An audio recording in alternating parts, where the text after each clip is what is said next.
Hey everyone, Mr. Devil here, Kenny Danico, 3-time Stanley Cup champion of the New Jersey Devils, and you're listening to the Uncle Puckers New Jersey Devils podcast with Chris, Dan, Bobby, and Tony, the Uncle Puckers. Let's go Devils! Oh no, wait, they don't get that. They don't deserve that. No, take those horns down. It's not we play like Johnny Cash's Hurt and just start out with a really melancholy, I hurt myself. Yeah, because that's the kind of mood this team's left me in. It's just like, what the fuck, guys? What is going on? Come on, brutal.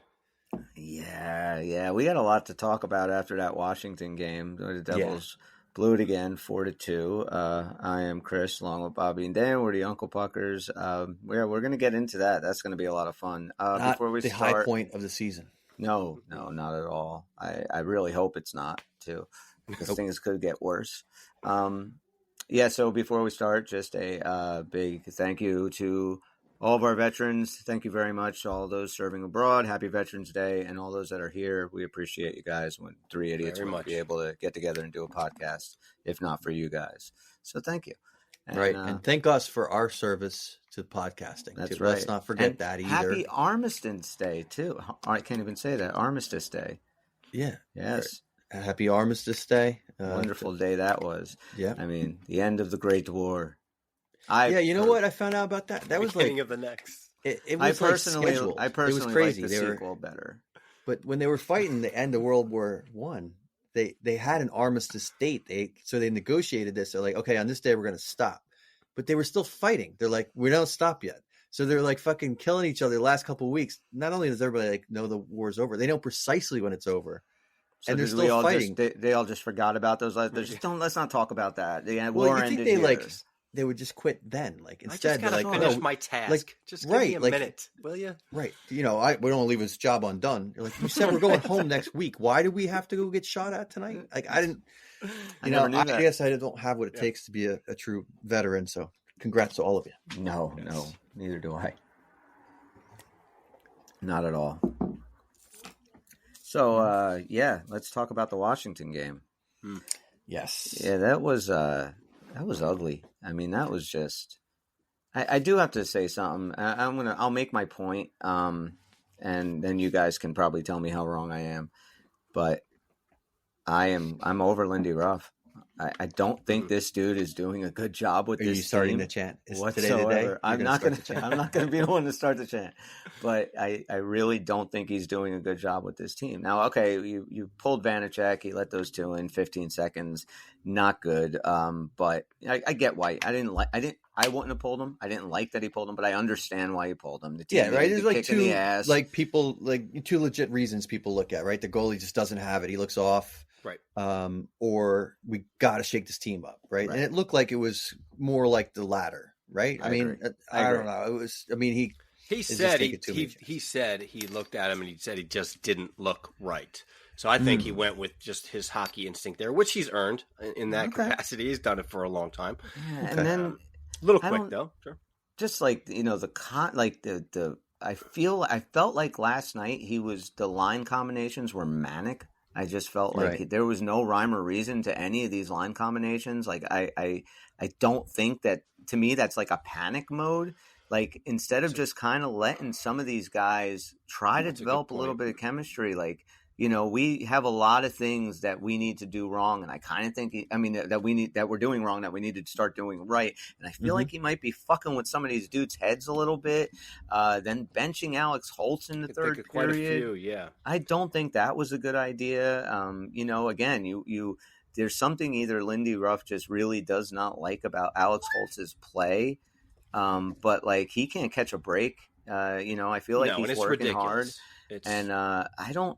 I don't know, man. I'm kind of over Lindy Ruff, man. I think this dude's doing a really bad job with this team. Well, a coach's job at this point, okay, you've developed them. Look at the season we had last year. Now this is where you kind of go and win championships, or at least try to. Mm-hmm. A coach's main job is to put his players in a position to succeed. Do you guys feel like Lindy Ruff is putting these guys in a position to succeed? It's a multi-pronged question, because number one, like, he went on record today and he came out and said these guys have to learn a different way to play when we don't have Jack and Nico on the ice. So he's not immune to that thought. He's no dummy. But what's his system? What is it that he wants them to do? He's trying to teach them right now what you need to do differently when you don't have maybe the breakouts and all that you had with those two. All the drills today, from what I heard, were just kind of intense, board battles, break it in the zone, that kind of thing. But at the same time, then you look at what he did with the lines, you brought up an excellent point. It's like, the team is struggling right now because you are missing several key players. So that's to be expected. So if nobody's going, you do have two choices, right? You could say, I'm going to stick with this and make these guys get going, talk to them, pump them up on the bench, whatever. Or you're going to mix up the lines a little bit. But to your point, last night in particular just seemed really kind of manic. Just kind of like, nothing's working, try it again. Now try this, try this. Give it a minute, let it breathe for at least a few shifts. Or period, whatever. So I'm still not to the point where I don't think Lindy can handle this team and take us to where they need to be. But considering the aforementioned Alex Holtz, I have a major problem with that. So I'm leaning more than ever before. Maybe I'm 10-20% into your corner there. All right. Yeah, it's just not making sense anymore. I would have thought that, Bob, that you would have been real upset about the Holtz thing. And I think when it came to that, it was a little capricious. It was like, okay, you're telling me right now, Lindy, the biggest problem on this team is Holtz? Okay. Yeah. Right. All right. Because I see like a lot of problems. Now, when I look at this, I think you have some legit points here that you make, Chris, and we got to consider it this way too. With those two guys gone, is this exposing a lack of a system? Like, Bobby, you said something about like he's teaching the guys how we're going to do this now without those, and it's kind of like almost like, yeah, what you is shouldn't he really teaching have them? like in other words, like this What's team the should system? have already identity? by now given those guys clear jobs, and then yes, you're going to miss those goals. So, are we losing these games because we're not scoring enough goals? Actually, not really. Why are we losing these games? Because of mistakes that would kill us a lot of nights, even with those guys in the lineup. Listen, so many self-inflicted wounds. I said teaching. I'd have to assume he's reinforcing what was already there. That's just right. And how my point is that this is what this team has to use as an opportunity to get straight because they didn't have it before. Right. And this is actually could be the good thing that comes out of this, but it's got to turn around in order for it to be a good thing. And that means like they have not played even before Jack and Nico got hurt. They have not played as a full team. They have not played as a good defensive team. They were winning by all those extra goals. And we know that was not a formula to go far. That's a formula that gets you bounced in 4 in the playoffs. Like, seriously, you are exposed for who you are, which is frauds. You're running off of two dudes that, every game you guys are down a goal or two going into third. You turn on the Jets because you have a few great players. But when we take those great players away, you're nothing. Yeah, and you can't do that to a real Stanley Cup contender. No, they're gonna like say, "Oh, there's your 1-2 trick pony," and we shut them down. Now you have to be the better team. Yeah, because a good team can always shut down 1 or 2 of your guys. So you have to be more than 1 or 2 guys. So it does make them look like, all right. If the upside is if they figure it out now, it's almost like tying the dominant hand behind your back, like training Rocky to box right-handed, right? Look at it that way, because right now this fighter cannot use the other hand at all. Period. There's no other team there. And that needs to change big time. Yeah. So how's it change, guys?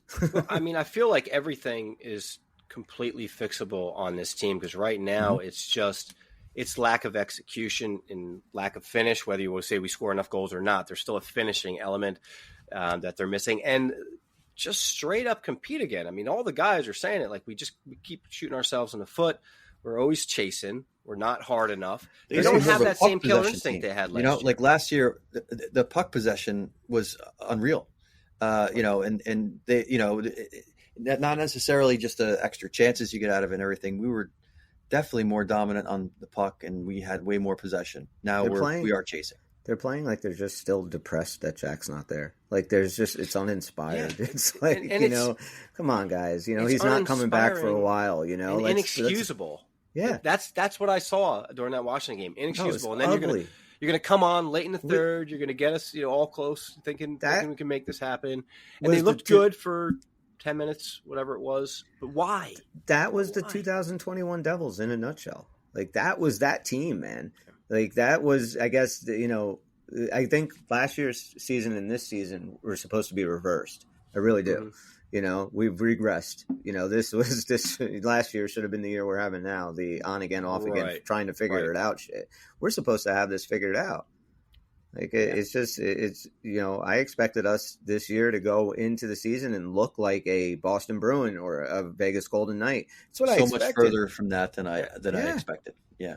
I feel like we're kind of starting over like where we were last year, and we haven't really, matched that pace even, we're just, and it's like there would have been more lessons learned, you would think, to just hit the ground running a little bit more than there has been. Yeah. There are a lot of new players playing together, and we're almost to the point of the season where that's just not something you can say anymore, though. It was just put out that Colin Miller's going on the road trip, so he's expected to play at least in one of the next 2 games. That could be a little shot in the arm. Maybe we get Brendan Smith out of there, but knowing Lindy will probably sit Luke Hughes. I don't know. Yeah, I hope not. I mean, I've always been a little suspect of, some of the favorites that this team has had over recent years defensively, who just, rarely ever got sat for their bad play. I'm thinking of Damon Severson. Exactly. And I hope that Brendan Smith isn't like the new Damon Severson, where you just can't figure out why this guy is still getting so much time. And that's my other issue. You haven't done anything on the defensive pairings. Like, and like you said earlier, Dan, our scoring goals is not our problem. Like, stop tinkering with what they'll get the goals. I mean, you saw it even last night. They went in, okay, listen, both those goals were from Washington, defensemen making complete just farting on the ice. They were nowhere to be found, skating in circles, and we had 2 wide open goals. So I mean, they kind of got lucky, but they did pour it on. And the goaltender, forget his name, but he had a hell of a game. But again, we're always saying that, though, right? Yeah. We do say that other goalie had a hell of a game against us. Yeah. Sometimes there's a technical. It's not just bad luck. It's the way they're playing. Like they're giving the goalie too much, sight over the puck. Like, because a really good goalie who's on his game, you know what it's like. They're going to rob you in a lot of situations where you give them a chance. But there's plenty of situations with a man in front, a double deflection. You're going to score on the best of them, and we're just not getting those. Goalie can't see it; he can't stop it, right? Unless it happens to hit him. So that's it, exactly. And I think there's a reason we're making goalies look good when we get these chances. They're like those situations where an NHL goalie can rob you because they don't. They have to some extent an advantage. Right. Do you guys recall? I was just about to make a statement, and then I stopped because I was going to say, in a better world. Smith's never in anyway because Miller starts and we roll with him, and Smith is that 7th defenseman. But wasn't Miller actually healthy for opening day? It wasn't Smith chosen? Absolutely. So it started back then. He didn't get hurt till he got hurt, as you said, out of practice 2 weeks ago. Right. It's even worse than the opening day. So there was something that Ruff wanted out of Smith. And that's what that makes even less sense to me than how they favored Severson. Severson at least gave you goals. They used to get goals. You're right. Severson at least gave you what are you going to get out of Smith? You're supposed to get steady defense, and you haven't had a single game with really steady defense from Smith. No.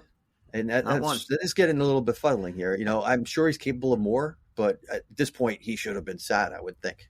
Well, I mean, I do have to say, last night in the third period, he did lay 2 or 3 really monster hits that I've never seen him hit like that before. Okay, where's that part of your game, dude? If you're going to contribute that, I can get behind you, but where was that? That was the first time. Sometimes in the course of the year last year, we were, be a little befuddled, and then sometimes even down on Lindy, just where his move doesn't make sense. But let's imagine. Much like Severson did in the playoffs, he really paid off. He had a good playoffs. maybe there's a world in which we're going to change our minds about Brendan Smith. And he's going to, I hope so, shore up these things in his game, and he's going to add the grit that we're looking for. Maybe. Just FYI, Nemec just had 3 assists and a goal tonight down in Utica, to 6-0 shutout. Just saying. Why not? Exactly. At this point, I'd fucking bring up it's anybody. a body. I mean, just try it. It's one game. Just try it. Yeah, I want him in by now, even if the team was doing well. Mm-hmm. I would like to just see what he's got here and there, and you know why? If you are really pleased, you might want to get him playoff ready. Why wait to the end like they did with Luke Hughes? Honestly, looking back on it, I know there was some reasons why we couldn't have had him that much earlier anyway, but. The more experience he had, it might have even helped us, because he was such a quick learner. So, maybe learn I'd from be willing that. to give it a try. Yeah, exactly. That'd be cool.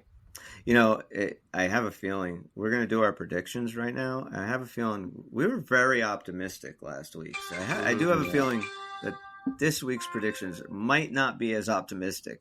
I'm feeling a little beat down, so I can relate to that.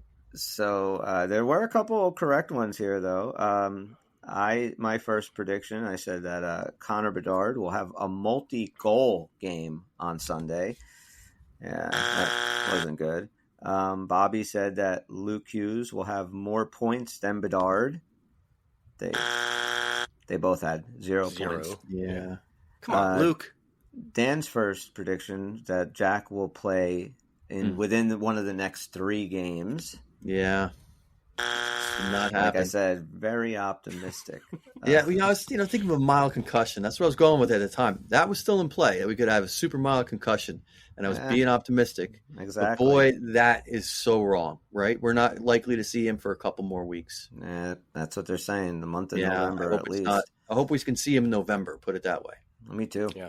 Tony's first prediction was that Dawson Mercer would get 2 points in the next 3 games. All right. That was correct. Tony got that one right. My second prediction said that the Devils will lose the next 2 out of 3. Nice. Beautiful. See, that was a little pessimistic, though. That was Congratulations. pessimistic. Thank you for being on that train. Do you feel good about Bobby yourself now? Said that the Devils will go 2-0-1 in the next 3. That's how your optimism was repaid, Bob. Yes. And Dan said that the Devils would go 3-0. Yeah, 3 out of 3. That was a very bad call. Yeah, it sure was. Let's see. My third and final prediction last week was that Jesper. Oh my God, this was my really shooting for the fucking stars. Jesper Bratt will have 9 points over the next 3 games. He has 2. Thank you, Jesper. He's just taking a break. I really thought he was going to turn it on. I was like, this is his time, man. You know what I wouldn't want to do? Do a cross-country drive with Jesper Bratt, because it's like, dude, I got to go. I've been driving. I need to sleep. You got it? Yeah, I got it. And he falls asleep and you fucking hit a guardrail. Because right now, dude, we fucking need you to drive the car. That's awesome. Jack's not there behind the wheel, Jesper. Drive the fucking car. That is perfect. It really is. All right. Where was I? You're 3-0, right? No, my 9. So my third. Pratt. So Bobby's third and final prediction were that we were going to beat the Caps in a shutout. So wildly optimistic. I stick with my 0 points. You said it. It's amazing what a week does, Yeah. Was it even a week? When did we make these predictions? Last Saturday. It was a week. Okay. Feels like a million years Dan ago. said that Timo Meier will have 4 points in the next 2 games. Tony said that Timo Meier will. What did he say? No, Connor Bedard will have 2 points, 1 goal, and 1 assist. He was specific. He got one right by saying that he would get 2 points, and then he hedged the same bet and said he kept going. Remember when he was doing that bet? I'm like, wait, what else has to happen? He should get a negative hat trick for trying to pull that shit. Well, can we do that? Honestly, if he would have hit that, I would have said that's a triple hat trick. That's a hat trick. He's not here to defend himself, so we can really vote. Hard to do. I skipped one of his predictions. Is really hard. Yeah, somebody's. Yeah, I skipped his. No, did I read everybody's? Did you read Tony's first ones? No, Tony's other one. Tony got this one right. Miles Wood would score a goal against the Devils. I thought that was a great prediction when he said it. I'm like, yes, of course, one of our ex-players is going to score, and good for Wood. Good for Wood. Yeah, wonderful. Yeah. Real happy for you, buddy. Mm-hmm. Yay. So that leaves the standings over 2 weeks of gameplay, if I can actually open this fucking page. Yeah. Tony in the lead with 3. Dan and myself, we have 2, and Bobby is 0. Wait, that's 3 weeks we've done this, right? Wait. No, this is the 3rd week. Yeah, Bobby has. We've only made 2 weeks of predictions? Yeah, this is the 3rd one. But Bob has a point this week, doesn't he? No. None? When he didn't have one point last week. So shit! I thought you got one this week. My bad. I got a devil, Yeah, Bobby got that. He's the only one. I got that monkey off my back. No, I know that.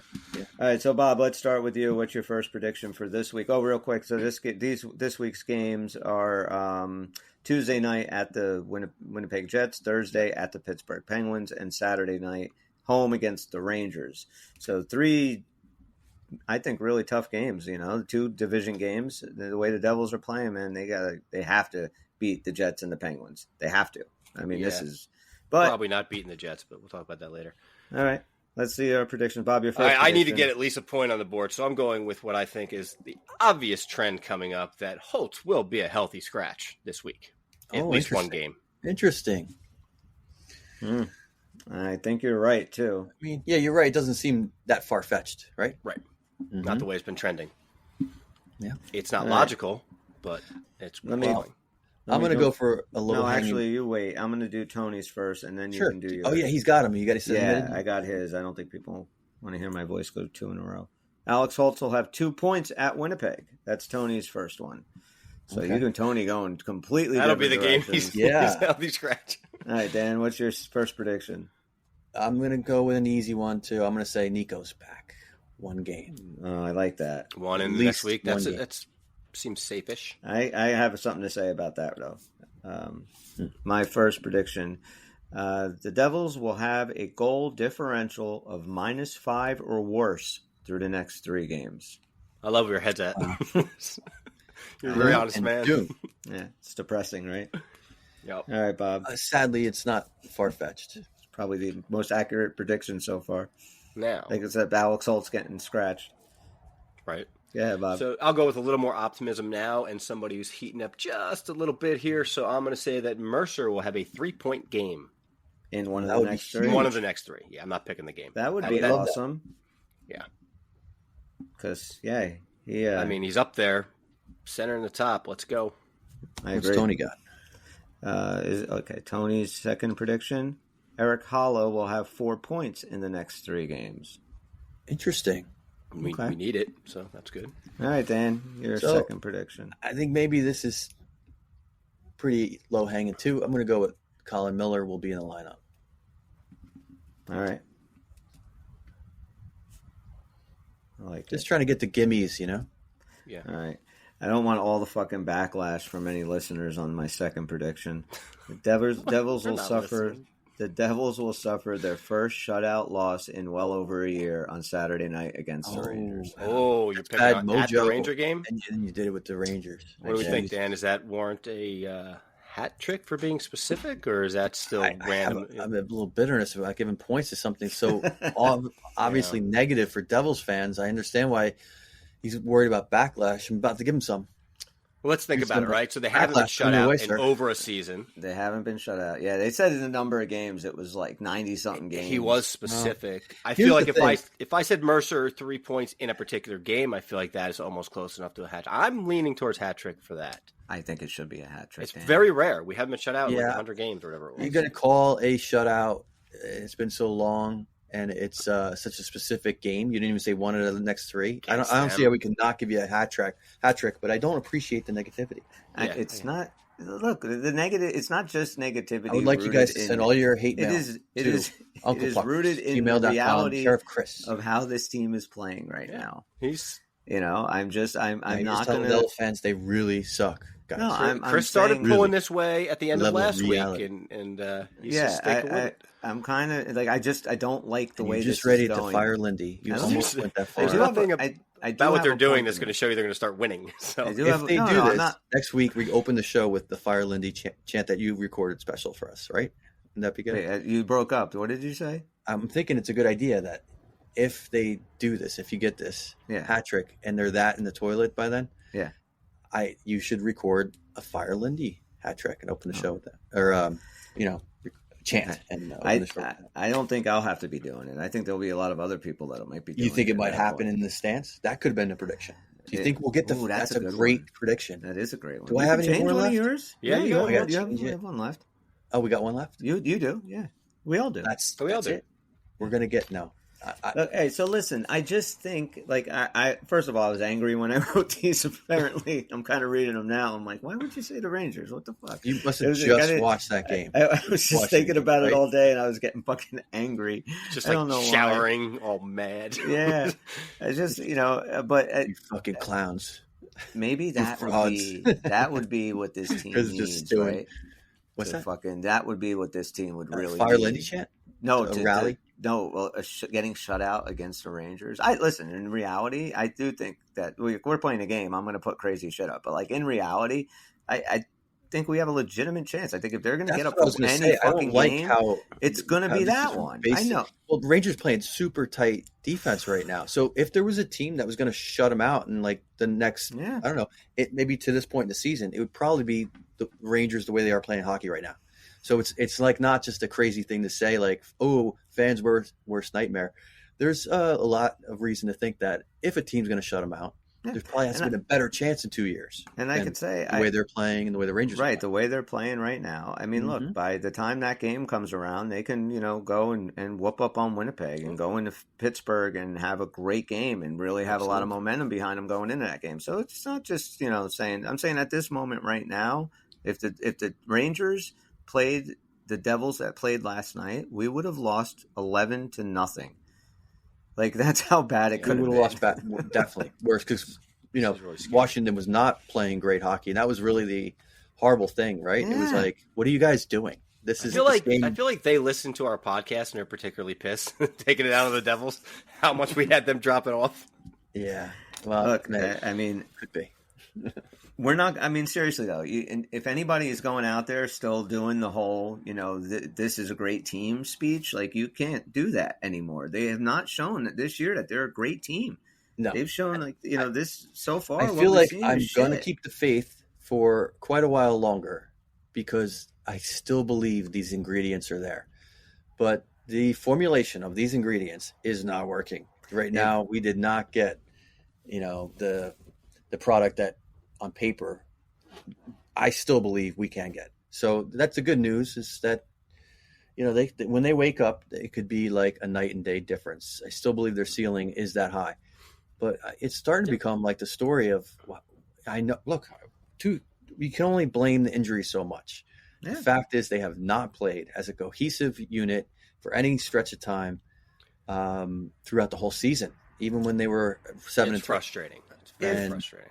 If they don't start winning without, I'll even say I expect I do kind of expect Nico Hischier, but real quick, I'm starting to think with Nico that injury is a little bit more serious than we know. I mean, the dude got nailed in the head. He hasn't been back. He hasn't even skated. He's supposed. I don't think he's skated. And I'm curious to hear Fitzgerald said he's clear to come back, when he's ready. Right. It really made it sound like it's no big deal, but it made me start wondering, he's got no reason to not downplay it. Maybe he was downplaying a little bit. Maybe it's a little bit more than just. Yeah, I mean, I just thought he'd be back. Any day now. Everybody kind of thought, okay, you got your bell rung. It was a concussion. It didn't seem like the way they talked about it at first that it was that big of a deal, like you said. And now I'm kind of thinking this dude might be having some issues. That could fuck up. You could have a dude now that is in and out of the fucking lineup all season because he's got, his head turned into Eric Lindros smush. Well, yeah, I see what you're saying. I mean, he's tight. He has taken a lot of hits in the games he played this year, man. Yeah, he does. That's I think about all this shit. God damn it. Sorry for that. You know who does a pretty good story about his concussion stuff is Bryce Salvador. He's talked about how concussions affected his career. And he got one concussion that made him so light sensitive that he changed his whole routine. He had to, when he, would stay at a hotel, he had to install red light bulbs and stuff. And that's fucking scary. He's told it a couple times. He's dealt with some serious effects. And he was kind of explaining these concussions, they mess with like your mind, with your emotions. You know, I feel like people don't realize it really messes you up as a person. If you have to change the light bulbs in a hotel room to red, I feel like maybe you shouldn't have been on that trip. I'm just throwing it out there. Probably shouldn't have been. Maybe you should have stayed home. Yeah. You say that, but like it's weird because I think what they're saying with some of these syndromes is like, especially at first, there's no relief from it anyway, and you can still do the thing. So it would just make you crazier not to do the thing. You know what I mean? It's not hurting the way it's not like, so they can't escape it. And that's like one of the weird things. It's like not a crazy super pain, but it's like low grade, like mental torture basically that works on you. Terrible. It really is. A head injury is a scary thing. It's a totally different thing than a broken bone or anything like that. I hope that he comes back. But Salvador, he's retired.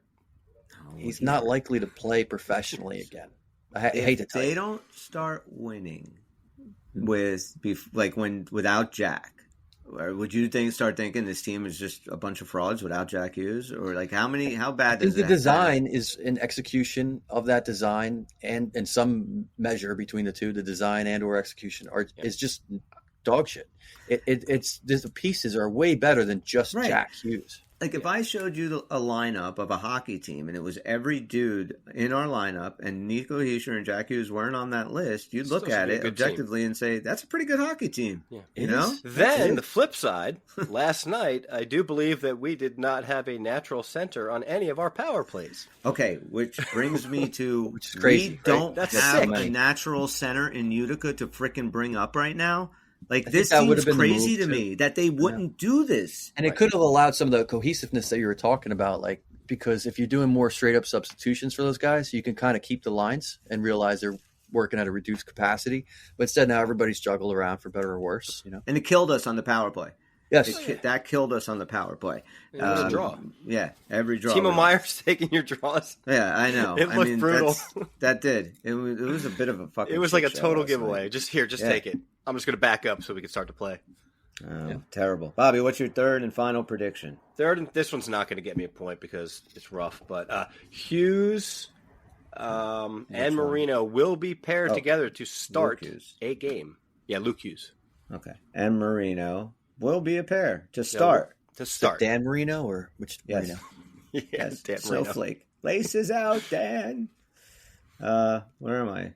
Tony's, right? Yeah. Mm-hmm. Tony's third prediction. He says that Akira Schmid will beat the Rangers on Saturday night.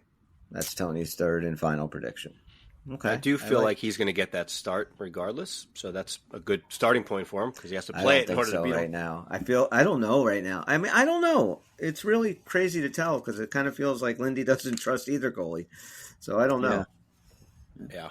All right. What's Dan, your third and final prediction? My third is I'm going to end optimistically. I'm going to end on the thing that I think all of us should turn our collective thought to, if there's some way to influence the universe, which is, the Devils will win against the Rangers. And I wanted to go for, not making this any harder myself, but I have a feeling it's going to be a convincing win. Ooh, by 2 or more? I think yes. I think that's not going to make it too tight of a hole to target to hit to say that. So that's a hat trick, Bob. What do you think? A 2 or more goal win against over the Rangers.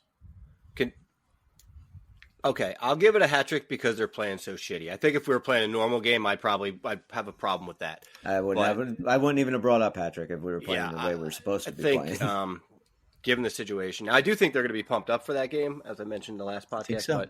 I think they're going to. But you're still calling something we have done once. I think won by more than a goal. Yeah. So that's another reason why I'll sounds good. All right, here's my third and final prediction. I don't even remember writing this one. By the end of the week, he's angry twice. He won twice. Exactly. Were you didn't maybe eat yet? You're a little extra angry. That's cranky. He's cranky. Yes, Snickers. So by the end of the week, there will be in the national media, like on NHL Network or XM, whatever. There will be rumblings podcast. about the security of Lindy Ruff's job. It'll be one of those it'll be brought up and mentioned is there some is Lindy Ruff's job safe the way the Devils to be as simple as a question on air, an article, something big, something you never thought you would fucking be hearing this year, but I will say that for my third prediction, that will be by this time next week, we would have heard that. I really hope that the Devils start winning for Chris's psyche. It seems like he's in a really bad place. I seem sad. No, listen, I just feel like we got to be honest about what we're seeing out there. Like we're coming out here to talk about a hockey team. Like, yeah, could they be a lot better? Yes. Is, Timo Meier been fucking disappointing on how many missed opportunities he had? I can't figure out if you're ahead of me in the grieving process or behind me. Like maybe you found I'm ahead of you. Well, you could be ahead of me, or maybe that, maybe I'm in denial, right? And you're I guess would be more anger, but yeah, exactly. That's very possible. But I'm also thinking, you know what? This could be the low point of the season, and the biggest turnaround game. Come out at low point. Let's come up ahead with that Ranger game. I think that could really help this team to use that energy, and looking back on the story, that'll be like that was when they started turning this team around. Right when I was about to fucking jump off a bridge. Yeah. They're going to prevent the worst case scenario from you. For me. Yeah. Nico Hischier coming back to this team, it would be a huge. I mean, I think that would be a great spark to this team. And I just, like I said, I kind of feel like when I just watch this team, I just feel like I get that they make mistakes, but I feel like they make mistakes just because there's no, like they don't know what they're doing. They don't know where they're supposed to be. Like you said, like I just kind of feel like they're so disjointed and there is no direction right now. That's the other thing. I think about the talent level on the team. Right. That I think that if there wasn't like we're so upset with we're not supposed to be playing like this. As like what are we doing? Like the truth of how they feel about the lines, the style of play, everything else. Whether they are doing a full buy-in, whether the message is clear. I think it's those things. Because by now they should have, started scoring just based on talent alone. We should have had a more productive Timo Meier and many others. And that's why it drives me so crazy about the freaking line changes. Because if you give it enough time, I'm sorry, these dudes are too good. You give Bratt and Toffoli and Mercer enough shifts. Trust me, they'll figure it out. Give them enough shifts to stop dicking around with everything. Let them fucking play. I just feel like they're getting their heads are getting kind of communication issue, right? Doesn't it seem like there's some? Now, who do we have new on the staff this year besides Lindy? Because we were giving Lindy a lot, but let's look this year versus last year. It's all Lindy fucking Ruff's fault, Dan. Well, everything. He actually fired last his year. Other coaches. We did have. Do you know why there was Andrew fighting Burnett. after armistice, Dan? Do you know why? It was Lindy Ruff. That's his name is that dance that was really popular back then too. So Lindy? Yeah, World War I. That's right. Yeah. It was named after him. I said, he invented the dance and the war. I followed the sequel up closer than I followed the first one. It was after his first 100 wins, right? That's when they named it after him? I heard the third one, though. There's the spoiler alert. Everyone dies. It sucks. Yeah. I thought that is really going to be the last one. They're done with the last great war. There will not be a sequel beyond that. Everybody dies. But, wow, gloom and doom indeed. So we somehow got the nuclear holocaust. That's how low this team has gotten. Did you see Oppenheimer? I did. I liked it. I didn't see it. Yeah, it's cool. We did the whole Barbenheimer thing in our family. Oh, that's right. I remember we did the double feature. That's a lot of movie to sit through. Yeah, almost as long as that. I was thinking, maybe I'll go see that Scorsese movie soon. I want to check that out. 3 hours, 26 minutes. That's a long movie. But Barbenheimer, I look at that and I say, I'm getting my money's worth. I'm getting 3.5 hours a movie for my $25 or whatever it costs to get to one now. Right. So, for Scorsese, he's such a little 2 movies. pain in the ass. I think he was. My wife was telling me that she read something. He was like instructing theaters that they can't do an intermission. Like he doesn't want them to run an intermission. Do theaters still do that? Well, they don't do it too much anymore, and it is amazing. We've trained like the movie-going audience because they used to do intermissions that was like longer than an hour, right? Like 2 hours and a half. They used to do. That's way back in the day, right? But sometimes that was a thing that was done, and these longer movies can do that. David Fincher has a new movie on Netflix. Yes, we want to check it out. We were looking at some of the trailers for it. It's like didn't look too much like a David Fincher movie, but I still want to see it. Pretty interesting. I saw it. Because I watched Across the Spider-Verse last night, so I cool? just saw it. Oh my the new god! one? Did you guys see it? The new cartoon one? I want to see it. Yeah, Across the Spider-Verse. I want to. That bullshit dragged me around for 2 hours and cliff hung like that. I was not happy with that. You did not part one. Ding dong. Wait, I saw part one. No. This was part one of the sequel. There's 3 movies. Yes. This is the middle, right? So they're going to continue. I know that's. I just thought I was going to. It's like it was going on for like the second hour is 2.5 in. I'm like, this is not going to wrap up. I had no idea. God, it was so freaking good, man. Was it? It was good awesome. until it ended like that. Anyway, I think the animation looked a little like cleaner too. Was that just my imagination? Did they change it? There's about 25 different styles of animation in that, so it's kind of they keep changing it up. It's a lot of fun to watch. The really weird round cartoony one that they do. They had other styles, just like in the last movie. But their base one they do is very. It looks different than the last movie, at least in a little clip I saw. But maybe it wasn't. I don't know. It looked more. I didn't notice too much of a difference. It was looked more realistic to me. I don't know, like more detail. Maybe the animation got better. Yeah, I don't know. But I mean, it was a freaking awesome movie. I absolutely loved it. That's cool. You saw the first one, right? So I'm guessing you guys liked the first one. I liked that. That was pretty cool. I loved it. I actually my kid loves it. We watched it a bunch of times. That's why we watched the second. We were so excited. We had his buddy over. We had a big movie day, and I'm like, this shit just ended on me. I was just not happy. Then I had to go on a podcast. Research, Bob. So I was double pissed. Yeah, the Devils made him grumpy when it came to that movie too. Dude, do you know that fucking the Giants are so bad that they're I think 16 point dogs tomorrow against Dallas? Like, dude, when's the last time that you saw a team friggin' 16 points dog? That's awful. I feel for some Giants fans I know, but I also love it anytime a New York team is on the mat. I just fucking love it. The only thing that sucks is that they're dog against the Cowboys. Like, I hate them both. So that's sucks. True. I mean, that's a who do you want to? But easier to hate the Cowboys. But if there's anybody listening that feels that Tommy DeVito, son of Danny, will go out there for the Giants and whoop some ass, then you can go on to DraftWings.com and you can bet that. Actually, if you bet $5 on any game this week you can score $200 instantly in bonus bets. So for the whole month of November, you get a little sweetener every game day.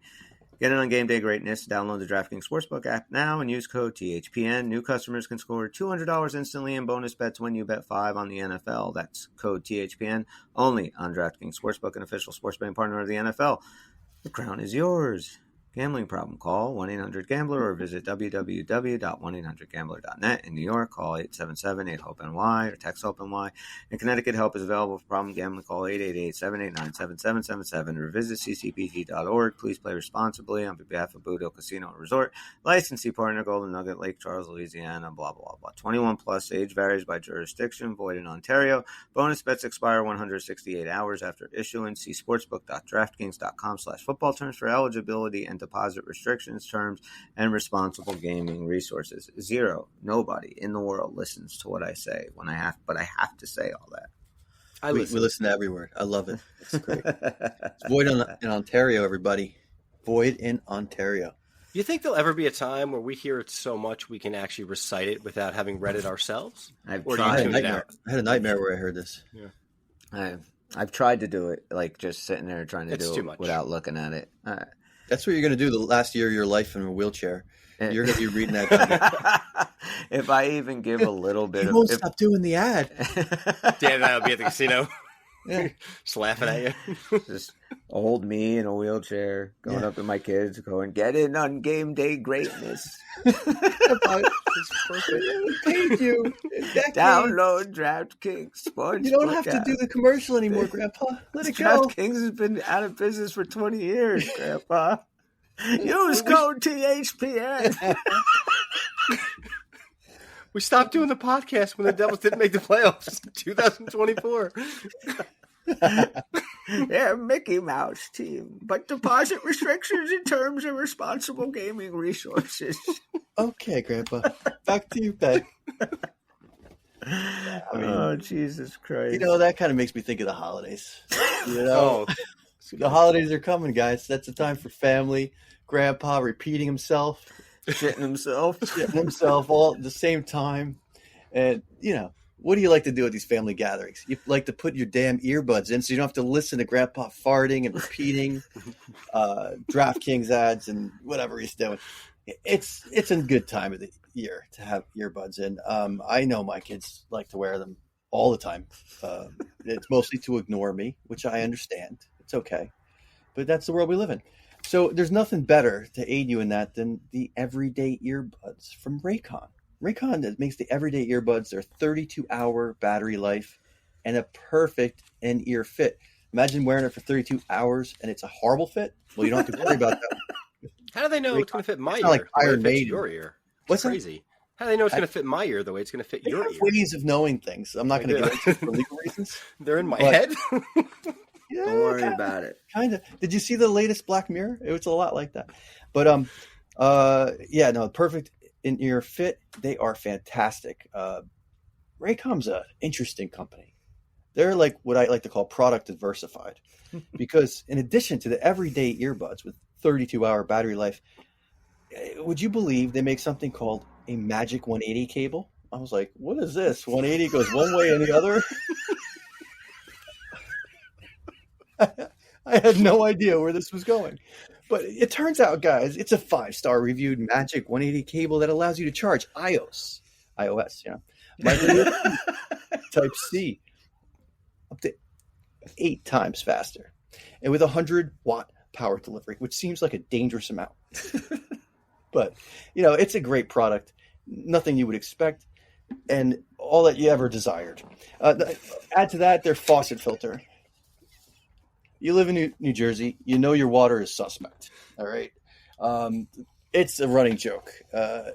It's really the whole metro area. And I really hate how New York people will tell you that they have the best water in the world. It's like, no, you don't. It's filtered sewage like everywhere else, especially in the city. But you know what? I like to have my own filtration on top of that, no matter where you drink your water. And that's why you can trust Raycon and their faucet filter, which are ultra filters. They filter the water in your tap against chlorine and heavy metals. And it's a must-have for ensuring that the water you drink isn't tainted by Metallica, Megadeth, or any other heavy metal. So to get everybody in the holiday shopping spirit a bit early, Raycon is currently offering 20% off everything in their site, every single thing, with select products up to 50% off. So beat the crowds. Just hurry right now. Buy Raycon.com/THPN to get 20 to 50% off site-wide. That's buy Raycon.com/THPN. to score up to 50% off Raycon products. Buy Raycon.com/THPN. Thank you, Raycon. That was an excellent and more efficient job. Thank you. I got it down to under 40 minutes. So he stayed a little bit more on track. He saved us. He gave us 20 minutes of podcasting. Yeah, I realized that these things are very dangerous to just, you could go anywhere you want with them. I'm trying to not get stuck on this ad for 40 minutes anymore. Well, I enjoy them. Please. It's very good. All right. So, Bob, is there anything else that you said you had something you wanted to talk about? Am I wrong? Well, I do want to just remind Devils fans that on Monday, March 11th. Oh, I wasn't even talking about that. Go ahead. We are trying to, get a bunch of us to go down to Madison Square Garden. Do not, Bobby. Get some tickets. Do or do not. No try. Watch our Devils play.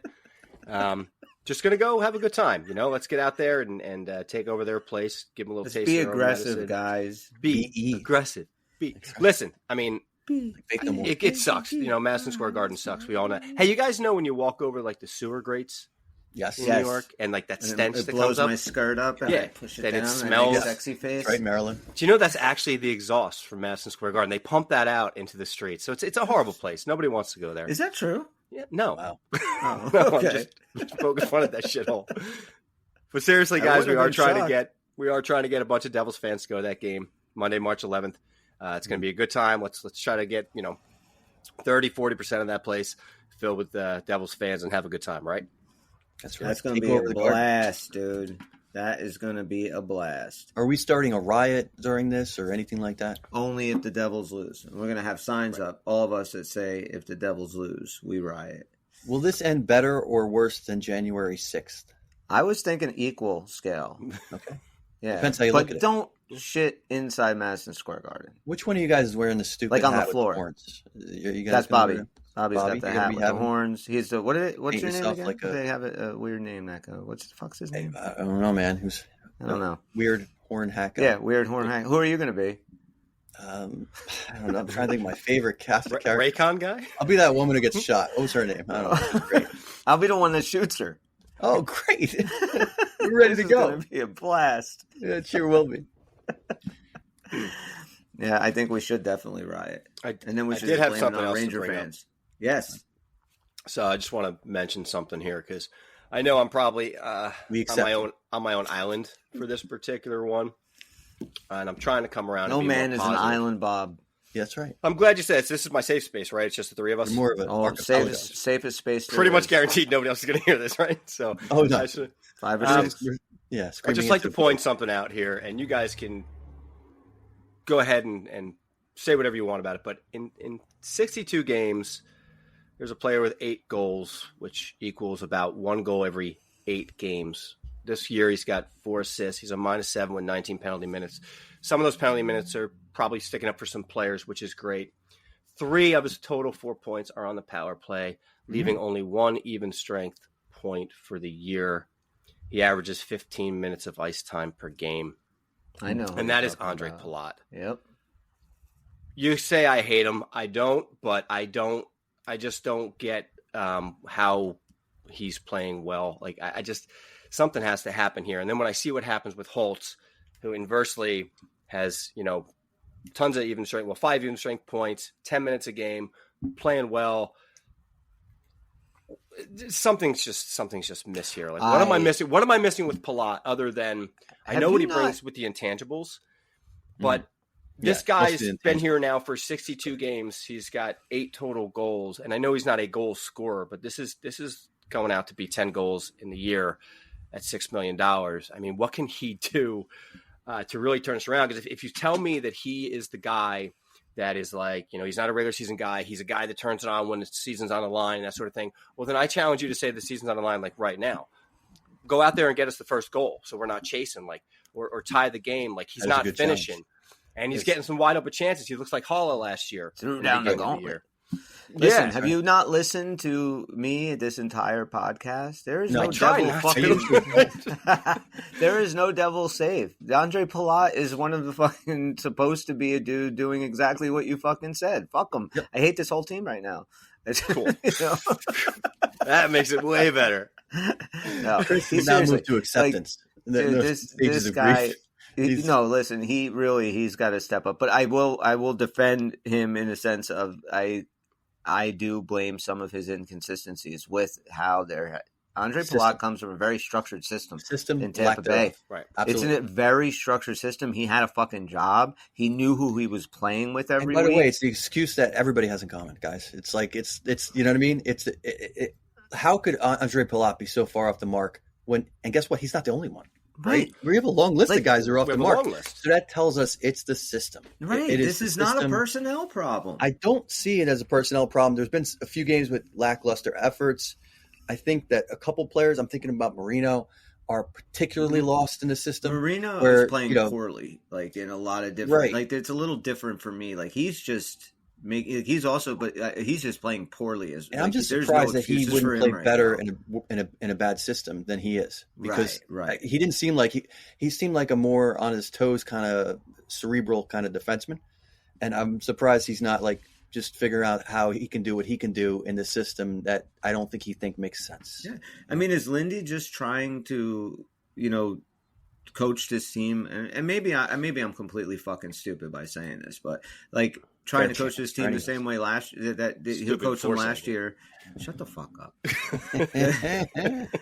That either trying to coach these dudes the way that he coached them last year and not taking into consideration just how different this team is. There's a lot of different fucking people here. Yeah. Like, I mean, you have to – things have to be tweaked. Things have to be changed. I personally, yes, dudes are – and I see their production kind of dipping like each game. Like it seems like it's kind of gotten worse over the last 3 games. It does. Like, is that now fucking starting to weigh on their heads? Like, what fucking difference does it make, what I do here. He's benching me. He's not, I don't know what the hell I'm supposed to do. I'm getting screamed at over here. Absolutely. Yeah. And it will become that albatross around their neck. But I will say that then guys like Palat and Holla, like they have to be the dudes to hold down the fucking fort. Right. And if there's issues, and even with the coach, then it's up to those dudes to go up and talk to the coach, talk to the staff, and say we all have to fix this together. Let's all get on the fucking same page. I don't know if Lindy Ruff is that open door kind of open policy kind of dude. I don't know how much of that is happening. I really don't. And that's the thing. You get nothing from this team as far as their media people. Like even I've never seen a team like there's no insiders anywhere. Like nobody has a fucking drop on what anything's going on with this. The media that covers them is a little bit of arm's length, right? So the media doesn't seem to get as much stuff as other large market teams. And I get it. Maybe it's for better or worse. Right now, when the fans are getting antsy, it feels like for worse. I totally get that. There is a very good chance that things get turned around at some point. But there's no doubt that we've had a major disconnect between, and it's a systems problem. It cannot be any one player repeated this many times. It just tells you so many guys are off their mark that there's a system problem. And I don't know, like I was saying, different assistant coaching, I think has something to do with that. Chris made a good point, a lot of different points.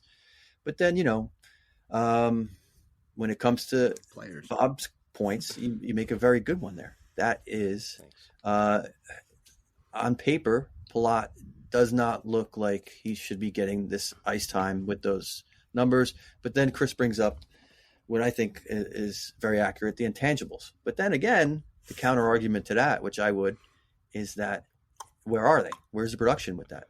Right. I'm just saying, is he really being that leader? If he's not, then it goes back to what Bob said. Yeah, that's what I expect. He needs to be a dude more so in the locker room right now, and I don't even see that. Like they just seem completely lost right now. And not for nothing, they did look like this in December of last year. It was a lot of the same type of play, and then all is not lost.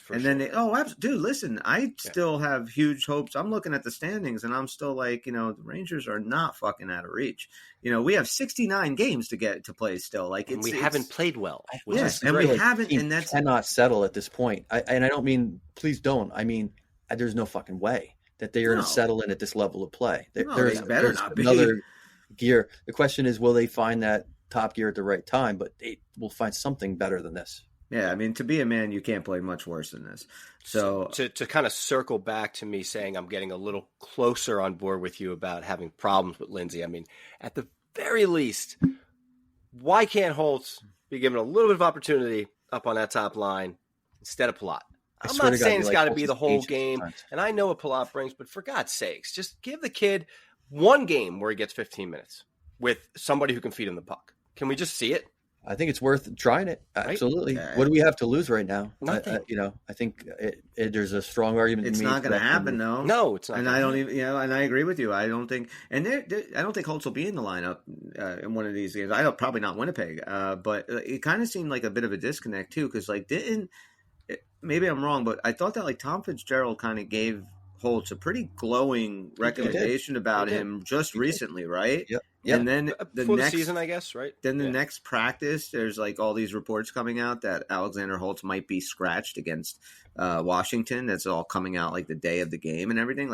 Is there, a disconnect with Lindy Ruff and Tom Fitzgerald? What's going when it comes to Alex Holtz? It seems like one kind of really likes him. Did you guys see something in his game that between, Fitz's statement, which was 2 games ago, right? Right. I think that's the one you're talking about. And this one, did you see something in his game that would make it so obvious that they're not on different pages that, Fitz would totally agree with Lindy's move here?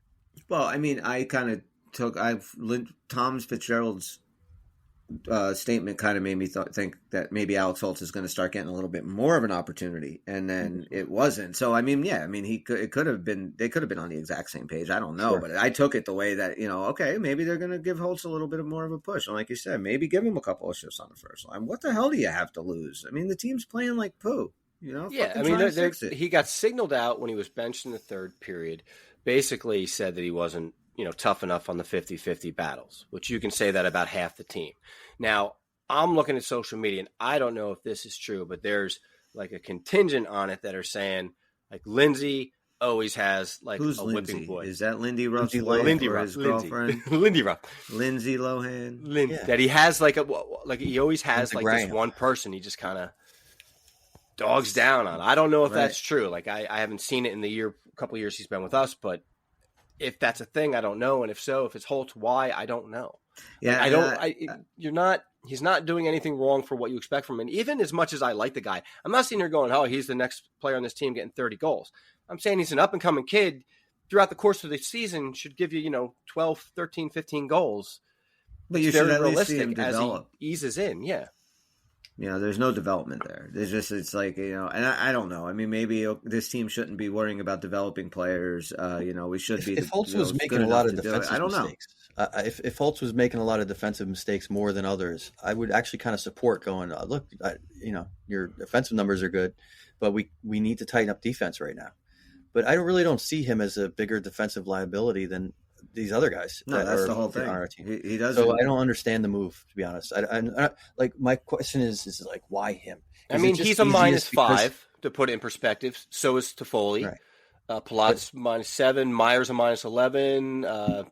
Bob, if you're those guys are stars that make a shitload of money, you're not going to fucking sit. Dawson Mercer's -6. Can you make an example of just anybody? There's some players like you talk about Palat. Now look, Palat's an older veteran, and there is time to send a message. I'm not saying he'll never do it, but if I'm looking at righting my ship, it might be better. Like Holtz is the kid, so while you sometimes with the kid you can punish them and they come back stronger because they're trying to break in anyway, or they crumble like blue cheese. Could be. I totally get it, but I'm just saying like. That is not the player development move, yes, but as a motivator to get your team out of the gutter, the kid can take the abuse, if you will, if you think it's kind of unfair, which to some extent I do, because like why is he worse?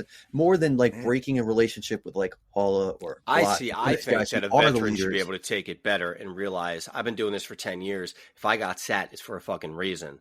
Because Holtz had an interview. Did fucking deserve to be sat last night? Like that's my point. Like the whole team played like shit. Like you needed some offense. So what I'm saying to you is he's trying to make an example. I'm saying he's going to pick one of you guys. Do you make an example like that when the whole team's playing like shit, and you probably could have used his offense last night? You were trying to win a game, and he was sitting on the bench, and you were worried about him specifically defensively. Like I don't agree. The whole team was playing shitty defensively. I'm just trying to express that he took a weapon off the ice, right? But Lindy sees just like they do with the goalie, okay, to give the team a kick in the ass, right?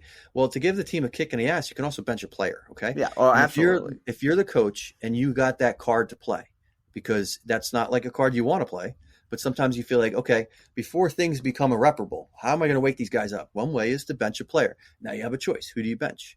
And I'm just saying that from Lindy's perspective, it might be easier. Oh, it's definitely easier to bench the kid. Oh, I agree with you. Because it's just like an easier thing.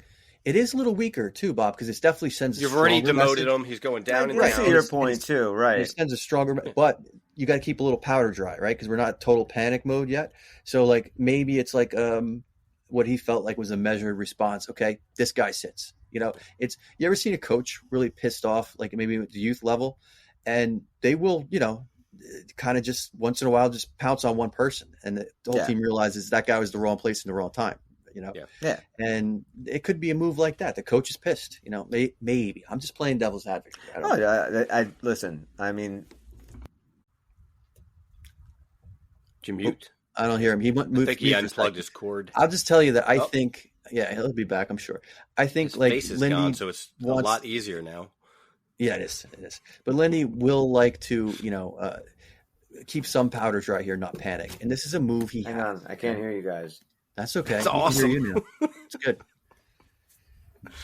It's better. Communication breakdown. Here we go. It's a technology error. Dan and I will finish the show with it. I am curious to see how much escalation Lindy will do in the face of having a team that's underperforming. He has not really had the same version of that. He's had a bad team that he got handed to coach, but it was on the upswing. And there was a lot of reasons why it was bad. He has not had a team handed to him in his time with the Devils that is now, full not expectations. underdog. Yeah, full expectation. So this is definitely crunch time for Lindy. We need to see where he's coming from. I would rather believe that he is a lot more shrewd than, the worst fears, that he is, going to find a way to motivate these guys. He knows exactly what he's doing, whether it's fair or not. As an individual move, you got to see the whole big picture. That's the kind of mad genius thing.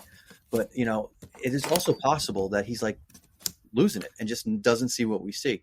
I would hate to think that's the case. I got no reason to think. I'm going to keep some faith in Lindy for now, but I'm also concerned. What do you think? It's a valid concern. It's just there's too much of it already to not question it, And again, I'm not panicking. I'm not saying that he can't right the ship. I'm not saying he's not the right guy to get them going back in the right direction, but there has been a pattern since the beginning, and mostly that pattern has been, despite who's in the lineup, the compete level and the execution. Yeah. So to Chris's point that he kind of hammered down a lot, and both of you guys actually, it's more about it's starting to be on him. A little bit. Yeah. It's always on the players too, if you ask me. It's always on the players, but as time passes. But the coach always takes the blame. It's frustrating. Yep. There's something really weird going on. So, yeah, and we've got 3 games coming up next week. We talked a little bit about them. We'll talk more about them in the coming days. But so, guys, how many? We got possible 6 points next 3 games this week. What do you think? What is, of course, worst case scenario is 3 losses. But give me your best case. What do we need to come out of this feeling good? I'll start. I honestly, just for some reason, I do not think we're beating Winnipeg. I feel like it's just one of these times of the year where it's going to get worse before it gets better, so people panic even more. I think we're going to drop that game. I think we're going to beat the Penguins. Maybe close, maybe not. I don't know. I feel like they're comfortable with the Penguins. And then we'll keep it rolling against the Rangers. So I think we're going to go 2 wins, 1 loss. That loss probably going to Winnipeg. That's my hope. So 4 out of 6 points for me is what we need from this week. Okay. What do you think, Dan? I was thinking very similar. I think that 4 out of 6 points is a realistic, very likely scenario, and one that we can feel good about, provided that it's going in the right direction. I think there's a good reason to think they're going to come out with emotion for the Ranger game and do well. And that, I also think there's good reason that not all the pain is over, that we're going to see probably an ugly loss. I'm looking at the Winnipeg uglier game. Than what we saw last night. Yeah. And then, I really am. I think the Pittsburgh game is a split for me. I think it's something that we might win, but barely, and then come out of it feeling good going into the Ranger game, which is nice, feeling a little bit positive. That's what my gut tells me. I'm going to go with that. And that's how we get our second win there. It's possible they come out, looking really great in that Pittsburgh game, but I just don't think so. I think that it's going to take a little bit of a tough fought win to come out, and then they really start waking up for the Rangers. Yeah, it's 2 out of 3. I mean, you have to come out 2 out of 3. I don't know. I don't care what games they are. I don't care which one they drop, right. But you have to. I mean, think about it. You're now 7-4, 7-4-1, right? You drop these 3, you're a 500 team. Then you need to seriously start really thinking about even making the playoffs. I mean, it's got to be. It's kind of now or never time. So if they're gonna start clawing out of this, they have to do it this week. And they have the right opponents, man. They really do. That's a good point, because it's going to bring the best out of them. And the good thing about this is not to look too far ahead, but if they come out of this week feeling good, and hopefully that is 2 out of 3, it's a very favorable next week. The following week is a favorable schedule. They can get on a roll. And what do they got? They got the Red Wings on the 22nd, Wednesday. Then they got the Thanksgiving Blue Jackets on the 24th. And then back-to-back with Buffalo on the 25th. It's not – I'm not saying it's a cakewalk. I'm saying if you're going to that week feeling good, that could be a springboard week. All right, look. They're saying that Jack should be back, and don't fucking hold me to this, but December. So I'm thinking early December. That's what they said was he's probably not going to be back for November, which makes me think that he'll be back early December. And Nico should be back soon. Mm-hmm. So look, man, get those 2 out of 3 this week. You roll into the holiday week, have a fun shootout with the Red Wings and at least get a point out of it. Go beat the Blue Jackets. Go split with Buffalo. And then, your head's still above water. Jack comes back. Lindy's fired. New coach comes in. Huge fucking explosion. And they pull a 2,000 Devils and they win the Stanley Cup on the back of Joel Quenneville. Nice. And you got after that week, you got 2 other games to finish out the month with the Islanders and the Flyers. So, on paper, you're thinking those are 2 teams you should beat. So, this could turn around quickly, I guess, is my point. My optimism's coming back out. That with a win or 2 this week, getting in the right direction, things can turn around. We get our players back. Next thing you know, it's December, and we start to roll. That's right. We always end the show on a positive. That's it. Dan, right? They can pull out of this. It's coming. No, I think it's definitely possible. Next week, when we're feeling a little more positive after that, I want to read a listener email. Oh, you want to do it now? No, you know why? Because it deserves a lot more discussion. And I'll just give you a little preview. It's about the upcoming Stadium series. Nice. Right. Okay, and cool. It's something to give thought to that, I wanted to talk about, but right now I'm so aggravated with this team. It's almost like I don't want to talk about that right now. Fair enough. I think we're going to come out a little more positive because it was a great question there by a listener, and that listener's lucky we even got to that email. We got thousands to comb through. That just happens to be the one that we want to talk about next week. Yeah, all the spam emails. Yeah, there was a porn joke in there somewhere. Anyway, guys, thanks so much for checking us out. Wherever you're listening to us, give us a positive review, 5-star rating.